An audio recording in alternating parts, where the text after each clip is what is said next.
I wake up every morning and ask myself one question: how can I make the white man happy? The second thing is, what am I going to do with this body? But the first is about the white man. I'm thinking about the white man. I think one of the ways I can help, is by giving a voice to white people's pain. Okay. They're not safe. Joe, you're not safe. I don't feel safe. You shouldn't, because you're in danger, because black people exist and we're scary. But there's a white man that's doing something about this. And thank God for this brave American. We got Eric Olwell in the house. Yeah, nice to meet you How you doing, guys. man? You starting a whole new community just for white Europeans, right? Yeah, that's right. You're allowed to have private communities. That's really a more fundamental right. We are a private association. This is a private community. I'd like to see you not join a white community, but improve the black community. No, I gave up on the black community. Dude, that's a lost cause. As a coon myself, Whoa. I can't. That's just Joe, your word, not mine. This is the part where I sink down really kind of low in my chair.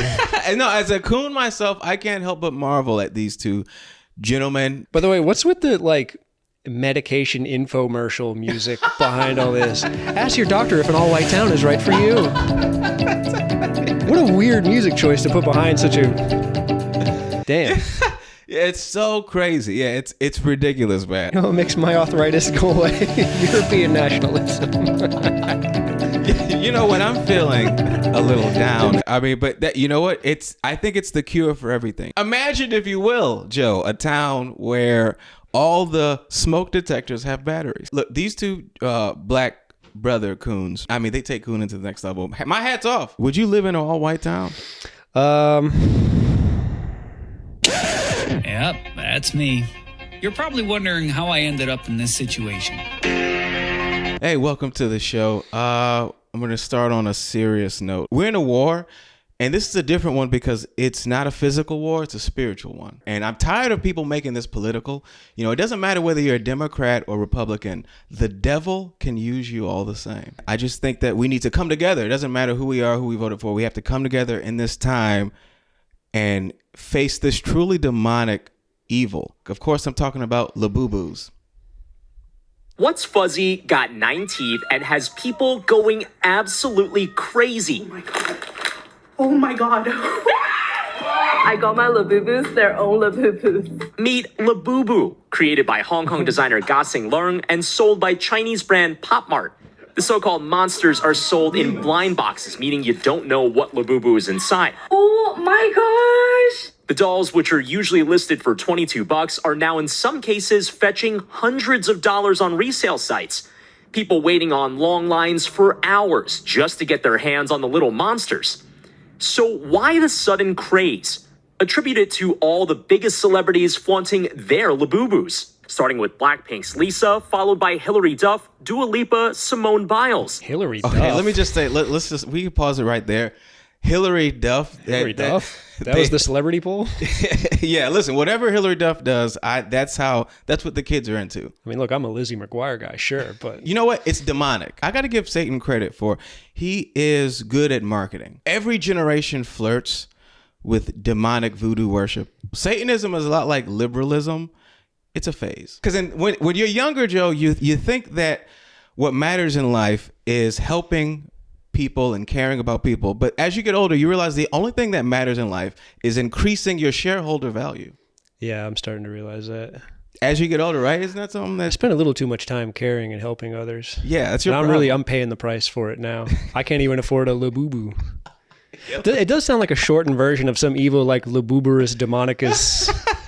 Yeah, they get them while they're young. When it comes to worshiping Satan, it's not even young too. It's actually more older people. Some people are just more open to being manipulated and buying stuff like that because it looks cute, so it has like this nostalgia feel to it from when you were a kid. It has this false rarity attached to it, so you think you're it's a social thing too. It's a rare, it's a collector's thing. It's a marketing trick. It's pretty easy. Yeah, they're tapping into a primal thing in your brain. Yeah. You get, Pokemon is a big one. Pokemon? Yeah. I loved Pokemon, but they're cute monsters, demons.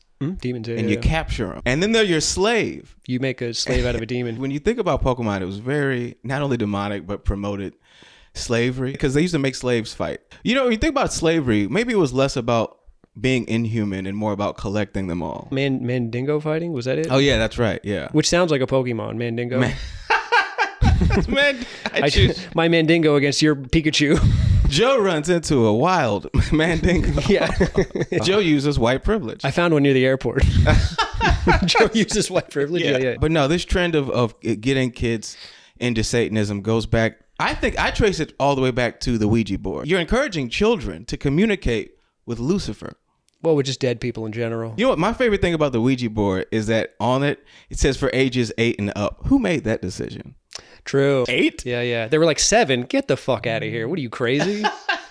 Yeah, you can't talk to your dead relatives at 7. It's too much power. Yeah, exactly. And this is back in the day where 8-year-olds used to drink. Did you ever have a Ouija board? Black people don't really mess with... You don't mess with demons and stuff? Black people, mostly, we try to stay away from demons. But I spent the night over my white friend's house and they pulled out the Ouija board. Mm-hmm. Yeah, we had some, mayonnaise crackers. Some mayonnaise crackers? Yeah, it was, he was poor. It was poor white trash. Yeah, that's awful. Yeah, black people don't really fuck with spooky stuff. No, we don't. Also, when it really comes down to it, black people, we can't afford houses. No one's haunting apartments. True. Ghosts do love like spiral staircases. Yeah. Yeah, you know? You're not gonna see a ghost in a studio. Listen, kids, I know this is a lot of kids watch this. All right, I'm a big influencer for kids, so I want to give a message to the kids out there and say, stay away from Satan. Satan's not cool. Yeah, God, that's who you want. You know who I feel sorry for? The kids in Gaza. Oh yeah, they'll never know the joy of opening a Labubu. True, they just get to play with rubble. Yeah, they just have rocks and stuff. Yeah, rocks and... Yeah, that's why I'm going to put a link in the description of this episode. Any money that you donate will go straight to funding a Labubu for a young Gazan child. That's Palestinian Pokemon. It's like my rock versus your severed hand. Labubus for Gaza. This is a dark time in America, right? So I want to try to lighten the mood a little bit and talk about black people and crime. Nice. Before I get into this, I just want to say that I want to clarify something. I wake up every morning and ask myself one question: how can I make the white man happy?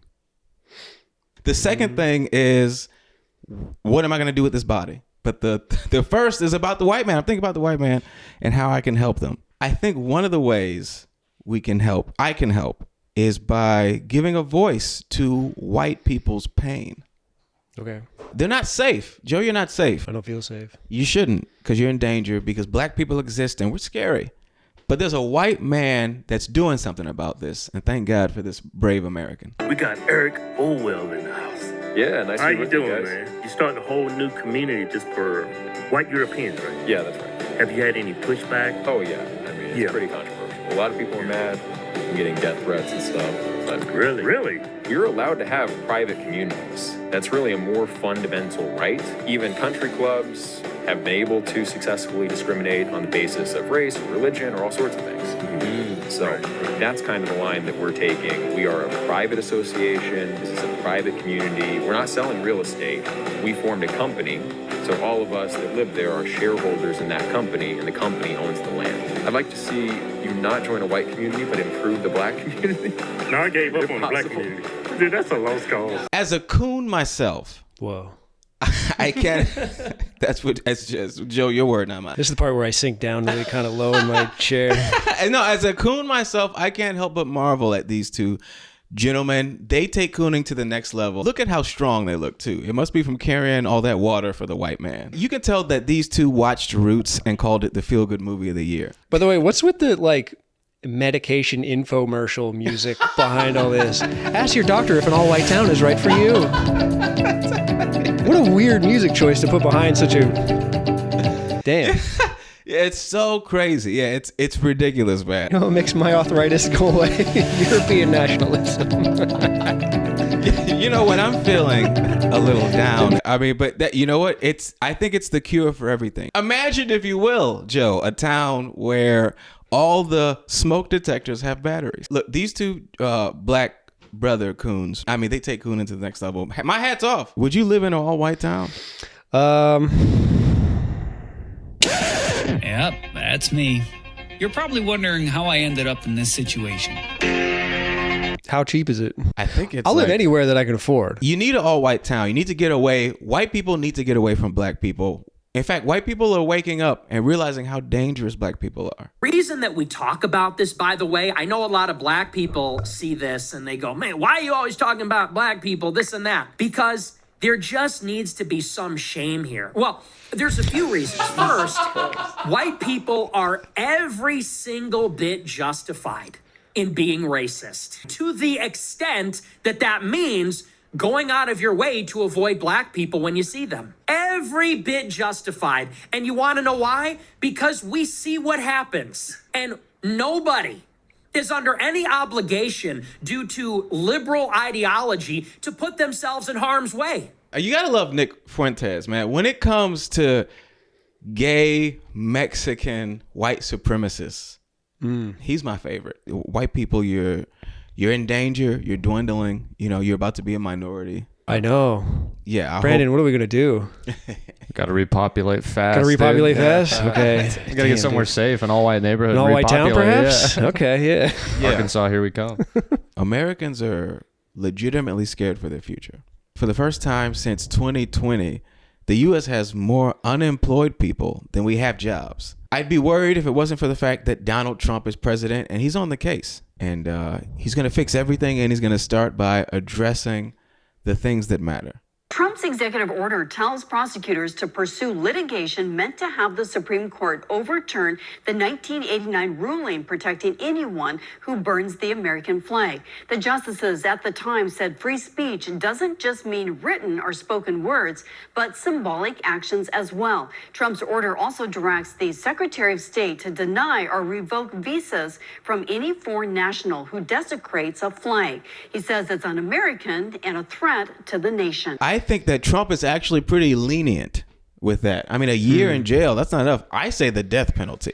I mean, that's one of the most precious things we have in America. You know, it's a symbol of freedom.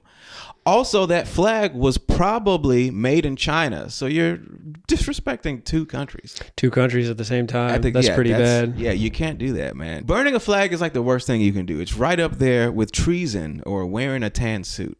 Oh, the tan suit. The tan suit. Yeah, that never goes away. You know what I mean? Also, I feel like jail and death isn't enough. I think you should be forced to watch an hour of stand-up comedy from Joy Behar. That's... Whoa. You light yourself on fire. Damn. I've never seen Joy. I know that she's a comedian. I've never seen it either. Yeah, that was a complete... What if she's great? Yeah, she might be... Can we find stand-up of hers? I've never even... Here we go. Uh-oh. Look at her. She means business, dude. Live. Here we are. Where are we? Okay, so isn't it nice to be here tonight? I'm thrilled to be here. What lovely, beautiful people we have here. Lovely, beautiful. I used to teach before I did this, you know. I used to teach English to the high school dropouts in the worst neighborhood in New York. Were you in my class? It's possible. You know the kind of kids who go to jail because they set fire to their parents? Then they would send them to me to teach them the difference between who and whom. That was the job. I would try to make it relevant. I'd say, whom do you wish to murder, not who? That's fun. Then I switched over to elementary school because I figured they don't pack a piece in the third grade. You know, you're scared of them. But they'd send me to one of these goody-goody suburban schools where the kids would just snitch on each other all day long. I hate that, don't you? I'm Italian. We don't fucking snitch. Hey, not bad. Yeah, I gotta say it wasn't terrible. It wasn't like the worst comic I've ever seen. I think that you're Italian, right? Yeah. So half Italian, yeah. I'm half Joy Behar, yeah. Yeah, that's what I don't like about you. That's kind of why I like to stand up. I was like, this is relatable, you know? Yeah, because I'm like, this is terrible. Hey, she's had it up to here with these crazy kids. I'm like, yeah, she certainly has, yeah.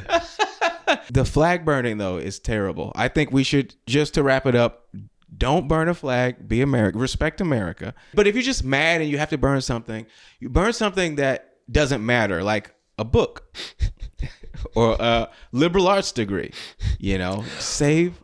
Or yourself for Palestine. Hey, you could burn yourself for Palestine. Exactly. Yeah. Like, just put it to good use.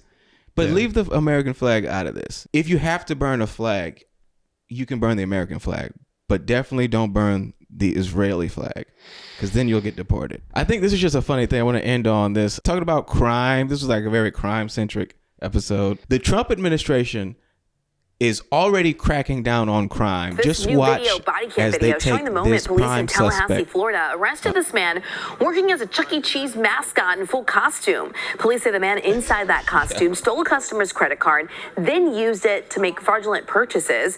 But parents inside the restaurant are now criticizing the officers over how they... Just the unmasking. It's like the worst episode of Scooby-Doo ever. The C stands for Crip. They could have waited. They didn't have to do that. Yeah. They definitely could have waited. It is nice to see like a Chuck E. Cheese mascot being arrested for something other than pedophilia. That's right. Yeah. That was very wholesome. That's fine with me, dude. Anytime it's Yeah. Chuck E. Cheese and a crime involved, it's always like, oh boy, oh, here we go. Yeah, that was actually, you know what? This man's, is he a criminal? Sure. But at least he's not a pedophile. He's not a flag burner or some shit like that. You know what I mean? Yeah. You know what? He doesn't have to watch Joy Behar do comedy. Release Chuck. Yeah. Yeah. I think that's the biggest thing we can do now.